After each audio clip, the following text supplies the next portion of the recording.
Beleza, vamos que vamos então.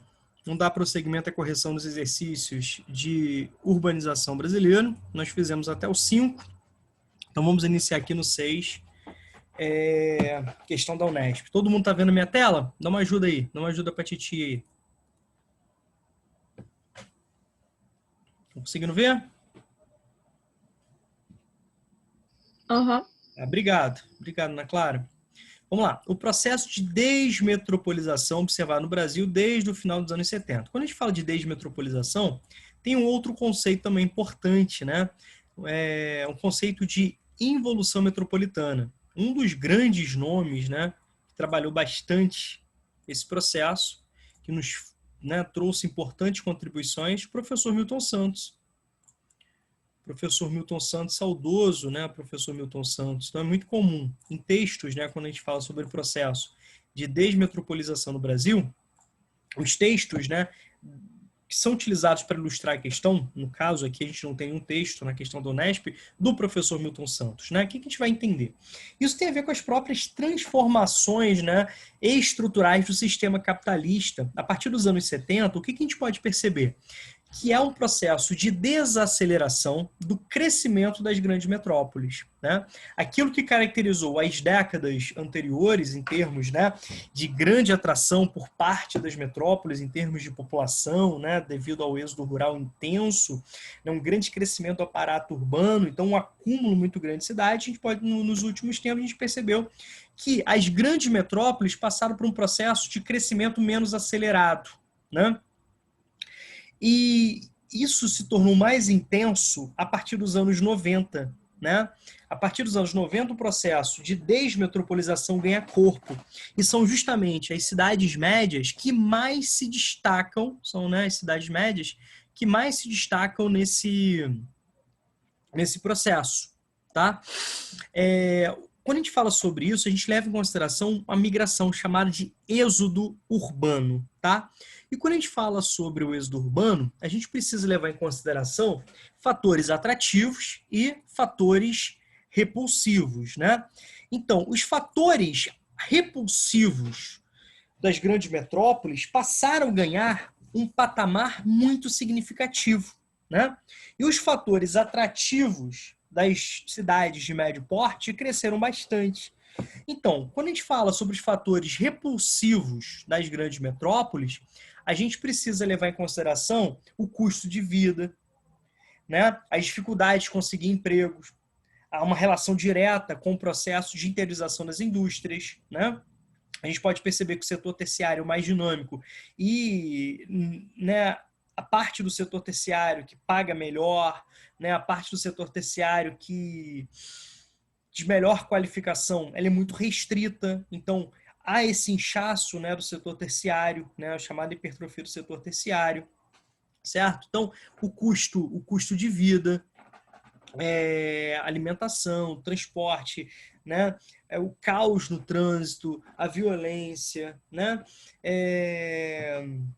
Tudo isso, né? A questão ambiental, né? São fatores de repulsão urbana, tá bom? As médias cidades, né? Elas passam a oferecer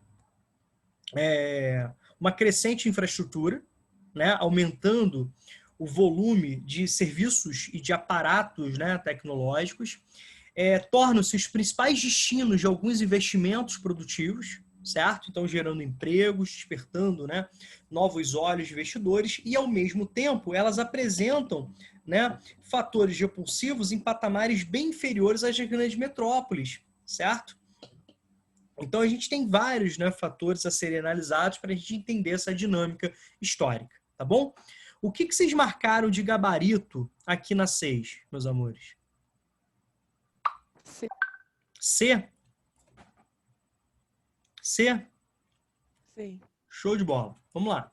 Pela retração do setor terciário, na verdade, nós tivemos um avanço do setor terciário, nós tivemos uma redução do setor secundário, né, devido ao processo de migração de indústrias, de fragmentação produtiva, de interiorização industrial, não precisa nem ler o restante. Pelo conflito jurídico na regularização do solo urbano, como resultado da conurbação entre as cidades. Então, o que acontece? Gente, conurbação é um processo de expansão da mancha urbana que ultrapassa os limites, né? Você não pode confundir a mancha urbana com os limites político-administrativos. Há um processo de crescimento, expansão da mancha urbana e uma integração da mancha urbana entre, né, vários municípios. Mas isso não interfere na divisão política administrativa, tá bom? Isso aumenta a integração, a interação, a interdependência, até mesmo a utilização de aparato infraestrutural coletivo, como hospitais, né, rodovias, né, um grande fluxo aí de pessoas, mas isso não altera, né, nada sobre a questão política e administrativa. Pelo registro da maior crescimento populacional das cidades médias, né, em detrimento das grandes metrópoles, tá legal? Então, as cidades médias, cidades entre 100 e 500 mil habitantes, tornam-se, né, os principais destinos dos fluxos migratórios. Não quer dizer que as grandes metrópoles estejam de forma negativa, mas estão desacelerando o seu crescimento. Em termos comparativos, as cidades médias, em termos percentuais, tá, são aquelas que mais se destacam nessa nova dinâmica. Pela redução das manchas metropolitanas, como resultado de uma saturação populacional, primeiro, que não há uma questão de saturação populacional, segundo, né, que não há uma redução, pelo contrário, há uma expansão, né, da mancha urbana, e você pode fazer relação, inclusive, com as regiões metropolitanas, tá bom? Essas grandes áreas contíguas, polarizadas, centralizadas pela sua metrópole. Pela fragmentação de metrópoles em sub-regiões para otimizar os recursos financeiros e administrativos. Tem nada a ver com a questão, né, da desmetropolização. Então, nosso gabarito, como vocês apontaram, C. Tá bom? Alguma dúvida aí na número 6?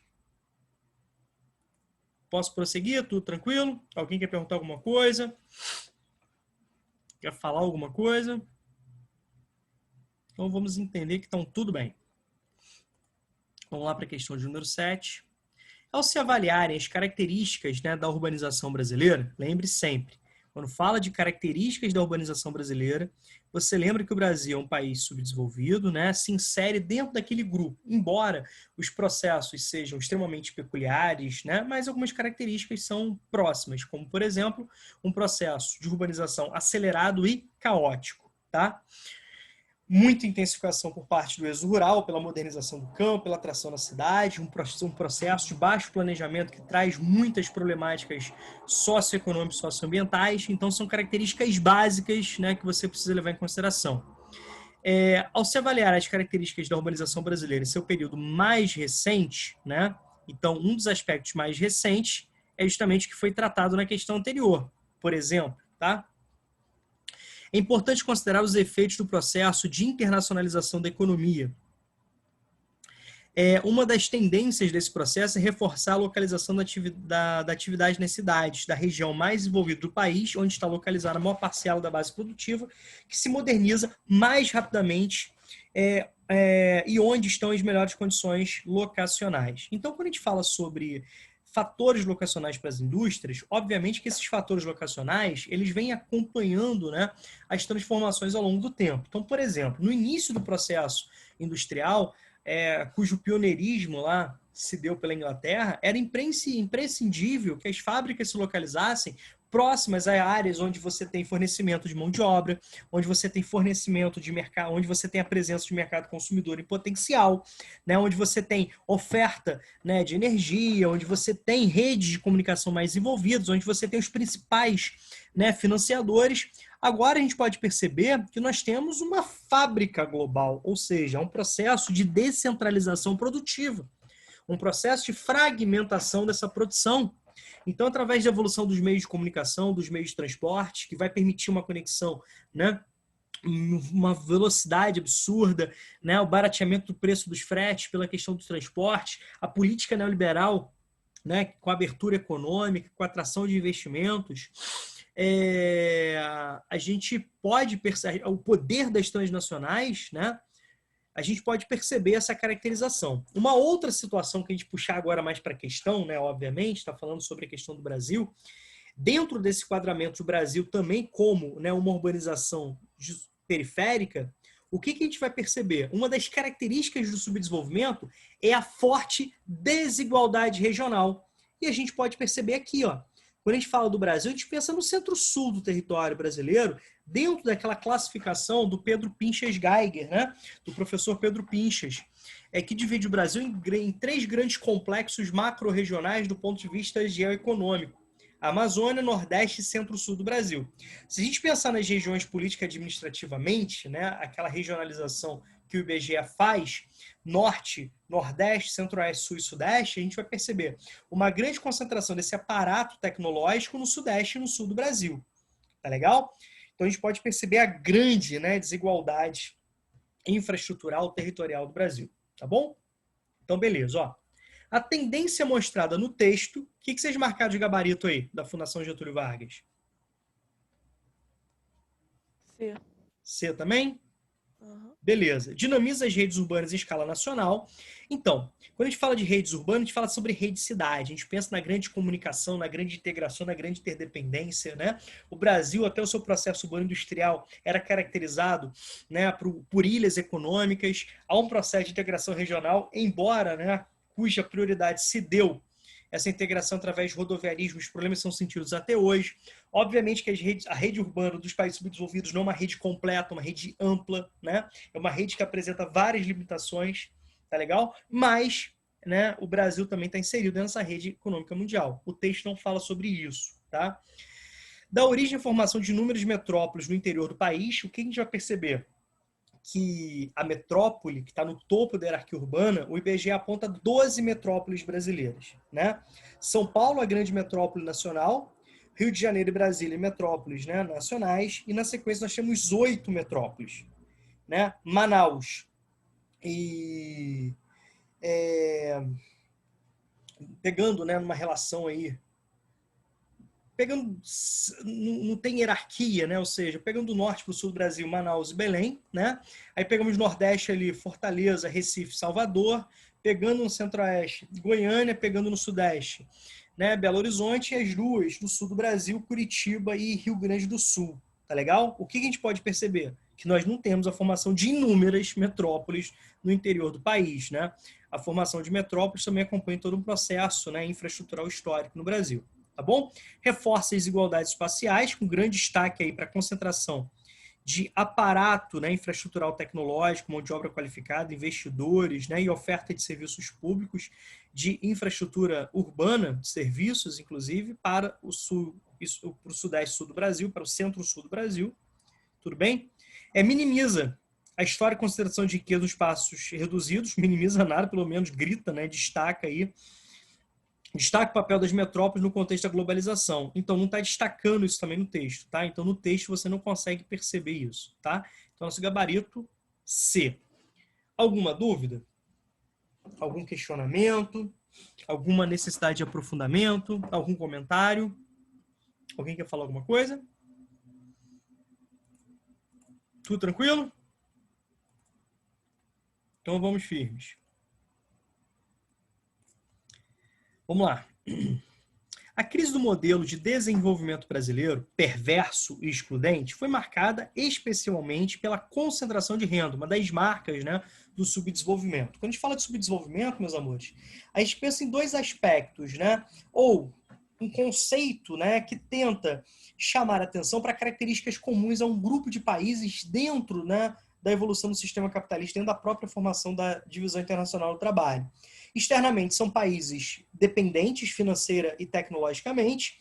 Internamente, são países, né, de forte concentração de renda, de fortes desigualdades socioeconômicas, indicadores socioeconômicos muito ruins, muito aquém do ideal, com uma baixa qualidade de vida para uma parcela significativa da população, com direito, inclusive, em segurança alimentar, baixo saneamento básico, né? Políticas públicas muito negligentes, muito restritas, tá legal? E tudo isso traz características variadas, consequências variadas. As consequências desse agravante são observadas em alguns problemas caóticos, como gastos infinitos na segurança pública. Olha o Rio de Janeiro, né? Durante já alguns anos, os principais recursos estão destinados à segurança pública. A gente pode perceber a questão, né, da saúde, da segurança pública no Rio de Janeiro, por exemplo. Essa é uma pesquisa recente.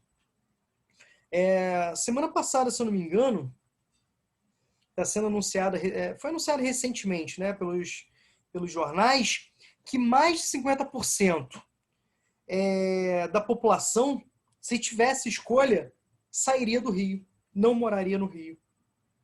Olha que loucura, né? E tem muito a ver com a questão da segurança pública. A segurança pública virou um grande investimento, né? Um grande investimento com direito à privatização de segurança pública, né? Aí você pensa, poxa, mas não é a área que mais recebe investimento? Por que está nessa forma? Então a gente pode perceber a negligência das políticas públicas, os desvios de verba, né? A obscuridade por trás disso, tá bom? A gente precisa fazer essa análise crítica. Outra coisa, gente, à medida que você investe muito em segurança, significa que a situação não está boa. Então, assim, a maior parte da violência está diretamente relacionada à desigualdade. Então, você precisa combater desigualdade social. Então, combater desigualdade social significa gerar emprego, garantir oferta de emprego, né, o pleno emprego, garantir educação pública gratuita de qualidade, garantir serviços públicos, né, gratuitos de qualidade, garantir condições econômicas, serviços públicos, né, bem estruturados e funcionando. É isso que vai combater, de fato, né, a violência nos grandes centros. Vias urbanas saturadas e mal planejadas, olha o caos no trânsito, olha esse crescimento, né, de baixo planejamento, que traz entre os problemáticas socioeconômicas também vários problemas ambientais, poluição hídrica, né, as questões hídricas aí gritam todo ano, né, sobre a escassez hídrica, por exemplo. Saiu também na reportagem, semana passada, bairros, né, no Rio de Janeiro sem água. Aí você pensa, no período de pandemia chegamos ao ponto de não ter água para a população. E falta água principalmente nos bairros periféricos. Não é uma parada um pouco estranha, né, que a gente precisa levar em consideração? Poluição hídrica, aglomerados urbanos sem infraestrutura, olha o crescimento das áreas de favela, tá bom? Tudo isso pode ser chamado a atenção, né, e muito mais do texto que introduz essa questão do Enem. No espaço urbano brasileiro, vem se agravando os problemas socioambientais relacionados a um modelo de desenvolvimento que configurou formas diversas de exclusão sociossocial, né, de segregação socioespacial. Uma ação capaz de colaborar com a solução desse problema então reparem, a questão não quer que você identifique o problema já está posto, certo? Ela poderia perguntar fatores ligados a esse problema. A questão poderia perguntar consequências ligadas a essa problemática. Mas a questão quer que você identifique algo que possa minimizar, né, a questão da exclusão social. Beleza? Um grande centro urbano, principalmente, nessa grande, né, lógica urbana. Esses grandes conglomerados urbanos. Tudo bem? Esses grandes aglomerados urbanos. O que vocês marcaram de gabarito? B. B de bola? Sim. Show. Vamos lá, então. Investir de forma eficiente, melhoria da qualidade de vida, perfeito, né? Perfeito. Para impedir o êxodo rural, gente, o que acontece? O problema aí não é o êxodo rural, entendeu? Mas tudo aquilo que levou ao êxodo rural, né? Todo o processo de modernização, de investimentos, de exclusão do campo, de pobreza, de desemprego, né? De prioridade dada a um determinado tipo, né? De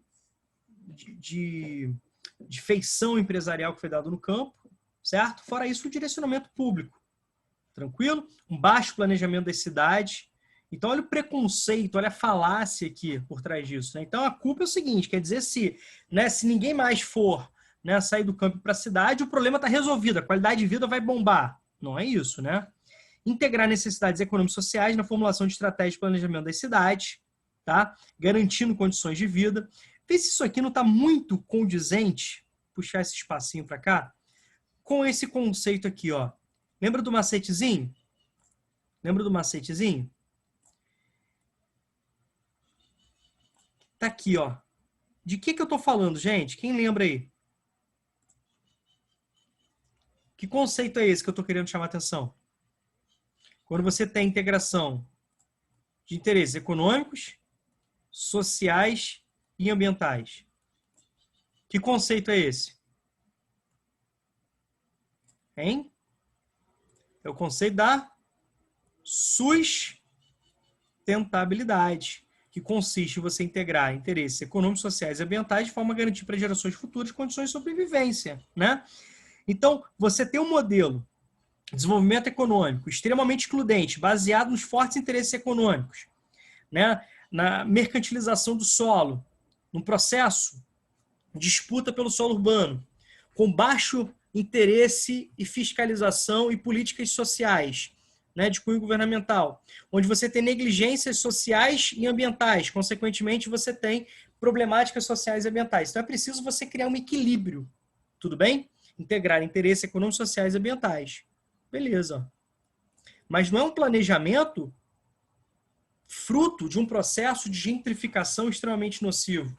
Não é um processo de enobrecimento urbano, não é um processo de planejamento, de reformas urbanas, né, que vai ter como objetivo excluir ainda mais essa população, sobretudo essa população, né, de áreas segregadas. Não é isso que a questão está falando, tá? Não é isso que a questão está falando, beleza? Transferir a população das favelas para as áreas não suscetíveis à erosão e outros estados. Então é o seguinte, tirar as áreas de favela, né? É no Rio de Janeiro que você relaciona muito, né, as áreas de favela com a questão da topografia, dos morros. Mas quando a gente vai, por exemplo, para São Paulo, né, as principais favelas são áreas, né, aplainadas, tá?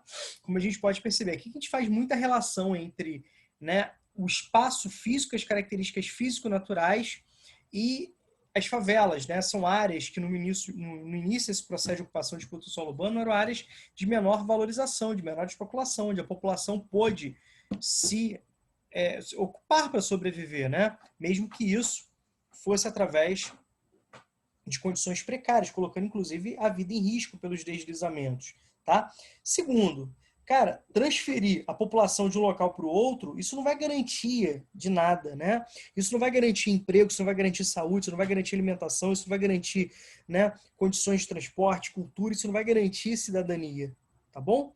Considerar a organização dos espaços urbanos de acordo com as condições culturais dos grupos que a ocupam.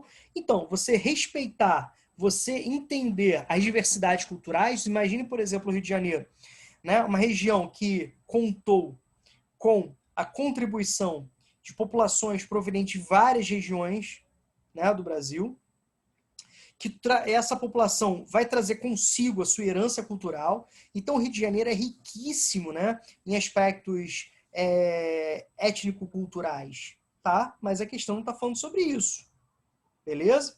Embora o respeito, né, às condições culturais, assim, as diversidades culturais e todas as outras diversidades é fator imperativo, né, para uma lógica democrática, né? É um princípio básico aí da democracia, embora o Brasil esteja longe de alcançar uma democracia plena, com respeito, né, a todas as frações da sociedade.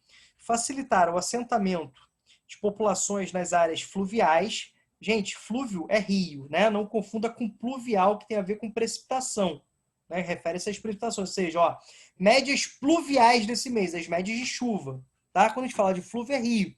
Então, você colocar essa população próxima a rios, em áreas, né, suscetíveis naturalmente exigentes, beleza? Não faz relação nenhuma, tá? Então, gabarito aqui, B. Alguma dúvida? Tudo tranquilo? Tudo no esquema? Dúvida nenhuma, gente? Então é isso.